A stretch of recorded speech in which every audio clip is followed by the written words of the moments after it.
একটা নতুন ধরনের পেঁয়াজকলি আলুর তরকারি করব।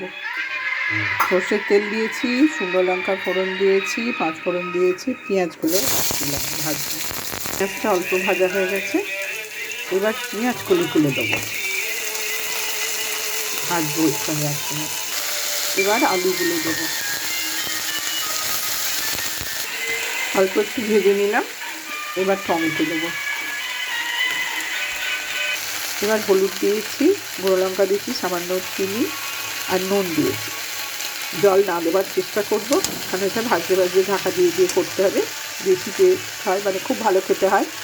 যদি লাগে তখন শেষে একটু দেবো। এরকম ভাজা ভাজা হবে। অল্প জল দিয়েছিলাম, আলুগুলো সিদ্ধ হয়ে গেছে, সমস্ত তরকারিটা কমপ্লিট। দারুণ খেতে লাগে, খেয়ে দেখবেন। মুগের ডাল বা মুসুর ডাল দিয়ে, আর এর সঙ্গে যদি একটা গরম গরম ডিম ভাজা হয়, খুবই ভালো লাগবে।